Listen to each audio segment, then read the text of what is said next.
Hello everyone, this is Venugopal. Today we are going to see the inner classes concepts in Java. Let us understand what do you exactly mean by inner classes. Inner classes are nothing but defining a class inside another class or interface is called as inner class.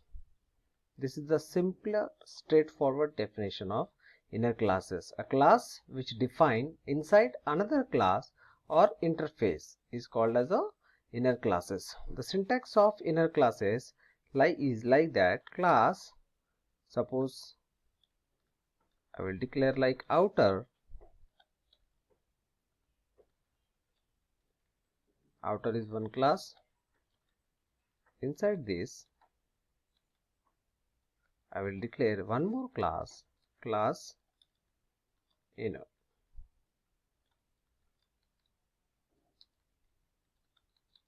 This kind of structure is known as inner classes. Means what we have done here, we have declared one class inside another class.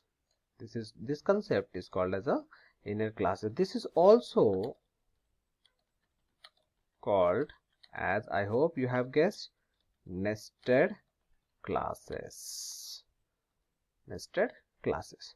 So what is the biggest advantage of declaring and defining these inner classes? The most important advantage is, number one, you can set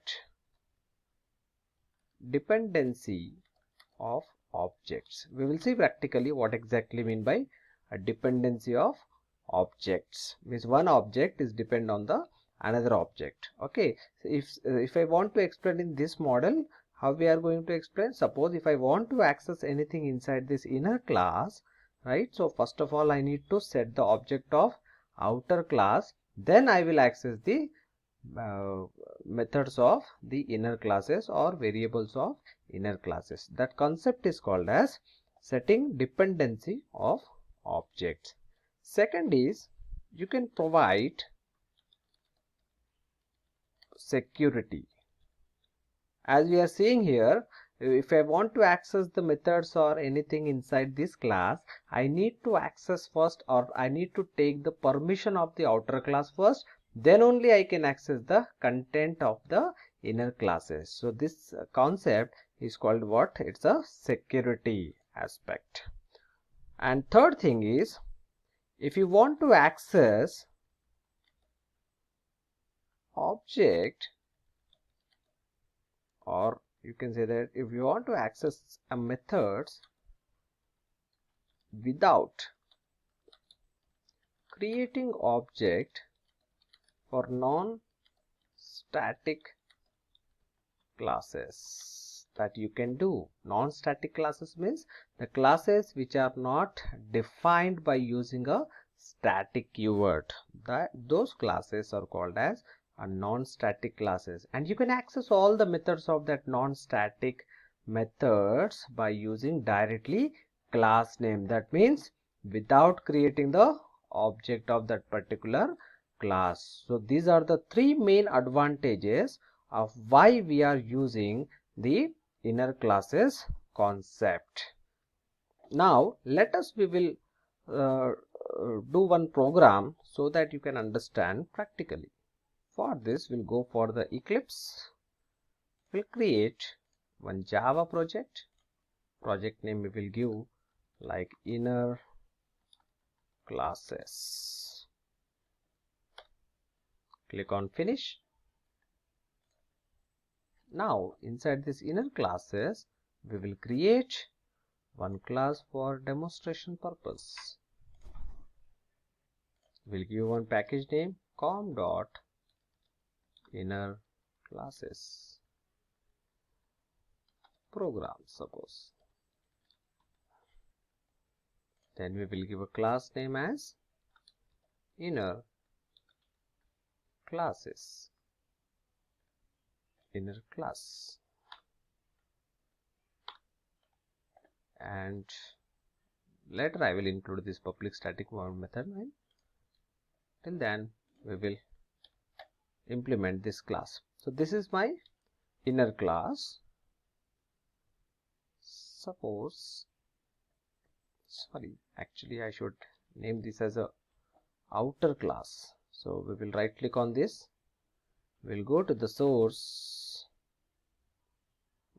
refactor, click on rename, new name is outer classes,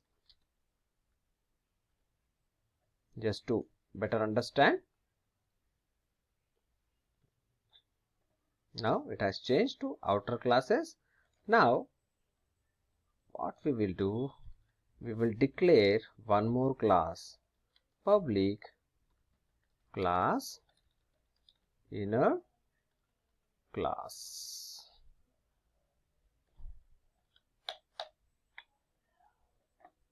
Now here inside this, what I will do, I will declare one method, public void. For example, simply I will take a method name as a display. Inside this I will print system.out.println from inner class. It's a very simple code. We have defined one method inside this inner class, where this inner class has been defined inside the outer class. That means what?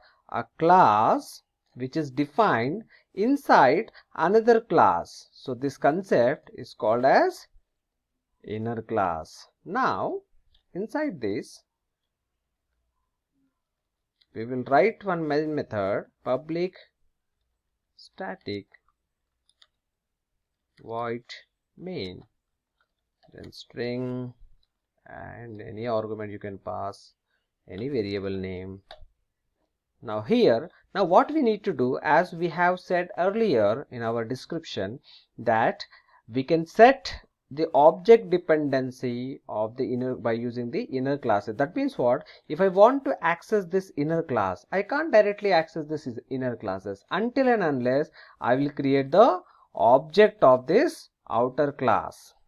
That is the beauty of inner class. It provides a security. So what we will do, we will create an object out equals to new outer classes. The first thing what I did here, I have created the object of this outer class. Now if I want to access this method inside the inner class, I need to create the object of what? Inner class. Then I will access the method of the inner class. How to create the object of that thing? It's very simple. Now we'll use this outer class first.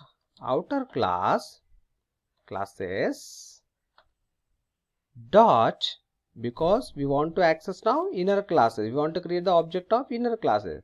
So inner class in equals to, now this in object, whatever we are going to create, actually it depends on which object? Out object. Okay, so that is the reason why the syntax saying like out dot new of inner class. This is the syntax of creating a object for the non-static class. You can also say this as a non-static class, because we haven't created this as a static. So we are, this is the method, this is the syntax how we are going to create an object for a non-static class. Now what we are doing here, we are trying to create the object for this inner class, but this inner class is dependent on outer class object. That is the reason why here we are taking out.new, whatever the object we are creating, that will be assigned to now this in object. Okay, now if I want to access now this display method, now I can access by using in dot display. Ctrl S. If you execute this one, you will see the output from inner class. Now suppose this outer class also may contain his own methods or variables. For example, if I want to create one more method here, public void suppose show inside sysout, for example, from outer class. Okay, so how to call this method? As this method is inside outer class only. Okay, so you can directly access by using the object of outer class. What is the object of outer class? That is out. So what we will do, out dot show, sorry, by default it has selected the new one, show. That's it. Save it and execute it. So the first statement, this will give the from inner classes, and the second one is giving the from outer classes. Now I hope you have understood how to create the object of the outer classes. By using the object of the outer classes, what we have done, we have instantiated, right, the object for the non-static class. This is a non-static class, and always non-static classes will contain only on non-static methods and variables. Okay, so I hope you have understood this concept. Okay, we will meet in our next videos. Until then, bye bye. Thank you.